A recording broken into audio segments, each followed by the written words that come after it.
नमस्कार प्रेक्षकांनो. सूर्या हा डॅडींकडे आलेला असतो. डॅडींना तो म्हणत असतो, काल जे काय झालेलं आहे त्यासाठी मला माफ करा. माझ्याकडनं चूक झाली.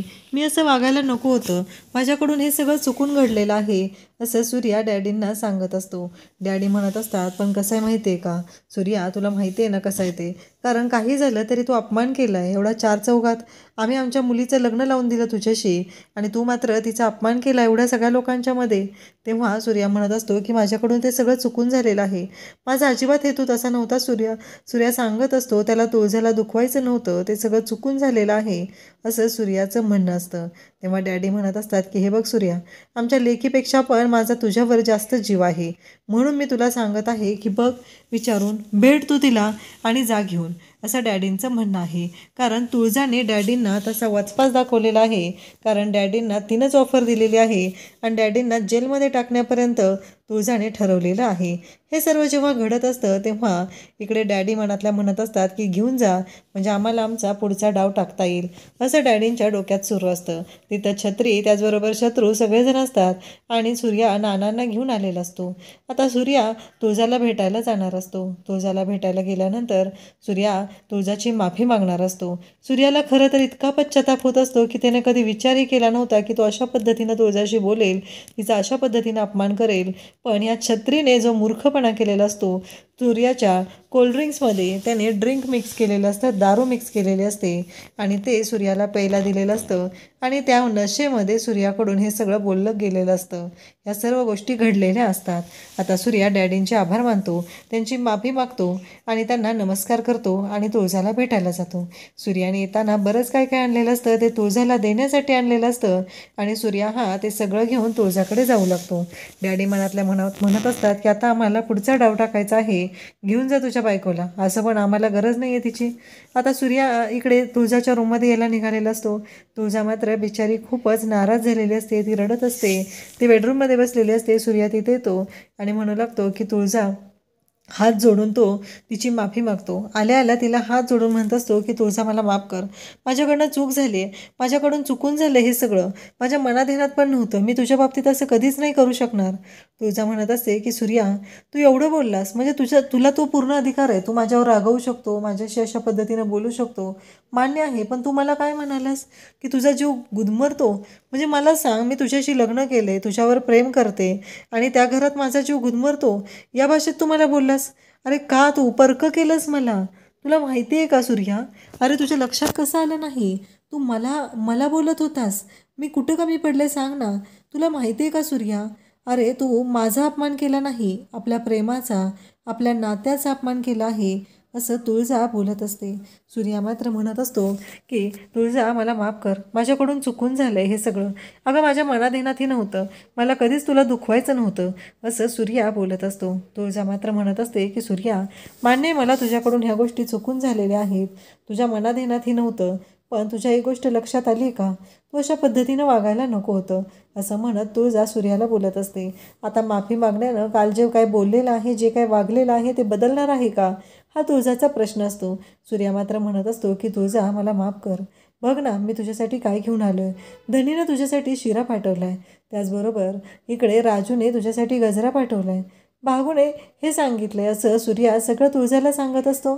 सूर्या तुळजाला बोलत असतो तेव्हा तुळजा म्हणत असते की सूर्या, तुला का कळत नाही आहे, आपल्या नात्यामध्ये, आपल्या प्रेमामध्ये दुसरं कोणी नको आहे. आपल्या दोघांना तुला का कळत नाही आहे स्वतःला? माझा राग घालवायचा आहे तर माझ्यासाठी काय केलं पाहिजे? धनूने सांगितले, राजूने सांगितले, तुला तिसऱ्या माणसाला मध्ये का घ्यावं लागतं? तुला स्वतःला का बोलता येत नाही आहे? असं सूर्याला ती विचारत असते आणि म्हणत असते, जेव्हा तुला वाटेल घराला माझी गरज असेल तेव्हा मी त्या घरी येईल, त्याशिवाय मी येणार नाही असं सांगत तुळजाने ठामपणे नकार दिलेला असतो.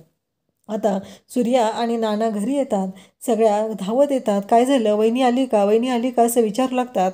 सूर्या म्हणतो की नाही आली ती, मी नाही तिचा राग घालवू शकलो, तिचा राग अजून वाढलेलाच आहे, हे सगळं राजू, धनू, भागू यांना सांगत असतो. त्यावेळेस मात्र इकडे सूर्या रडत असतो. नानाही तिथं असतात, त्याचबरोबर काजूपुड्याही तिथंच असतात आणि हे सगळेजण भाऊक झालेले असतात. सूर्याला कळत नसतं की आता काय करू, मी कशा पद्धतीने तुळजाची माफी मागू, मग तुळजाला हे सगळं पटेल, असं सगळं चालू झालेलं असतं. आणि त्याचबरोबर इकडे भागू म्हणत असते की दादा अशा पद्धतीनं व्हायला नको होतं. आणि सगळ्या बहिणी नाराज झालेल्या असतात.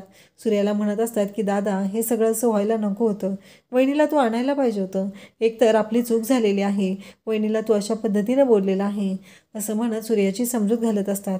त्यानंतर तिघीजणी आता तुळजाला फोन करतात. धनू, भागू, राजू तिघीही रडत असतात.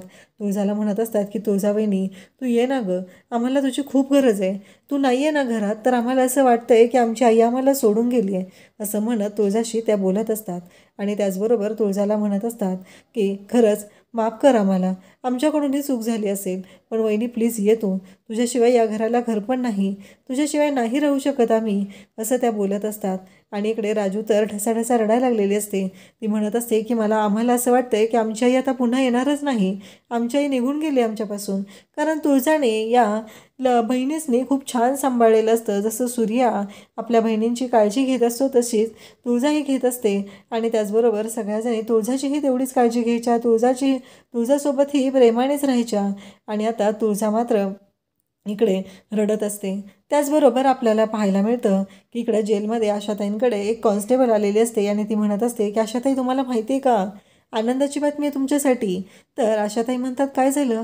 तेव्हा ती कॉन्स्टेबल सांगते की अहो येत्या 4 दिवसात तुम्हाला आता जावं लागणार आहे घरी, तुमची अर्धी शिक्षा रद्द झाली आहे आणि तुम्ही जे काम केलेलं आत्तापर्यंत त्याच्यामुळे तुम्हाला हे फळ मिळालेलं आहे. आणि इकडे सूर्याच्या आईला खूप आनंद झालेला असतो. फायनली आता सूर्याची आई ही घरी जाणार असते आणि सूर्याला तिच्या लाडक्या लेकींना भेटणार असते. जवळजवळ 20-25 वर्षानंतर ती आता पुन्हा घराकडे जाणार असते. पण इकडे गावात त्याचबरोबर सूर्याच्या मनात त्याच्या आईविषयी जे गैरसमज डॅडींनी पसरवलेले असतात त्याचं काय, ते कसे आता दुरुस्त होणार हे आपल्याला पुढे पाहायला मिळणार आहे. इकडे राजू सूर्याकडे आलेले असते. सूर्याने जेवण केलेलं नसतं. ती सूर्याला म्हणत असते की दादा खाऊन घे, तुला माहिती आहे का वहिनीचं तुझ्यावर खूप प्रेम आहे, ती अजिबात तुझ्यावर नाराज होणार नाही, लवकरच ती परत येईल. इकडे तुळजाला शालन त्याचबरोबर तेजू म्हणत असतात की अगं तुळजा झालं गेलं जाऊ दे ना, थोडं खाऊन घे तू. तुळजा पण इकडे जेवायला तयार नसते. ती तशीच बेडरूममध्ये निघून जाते.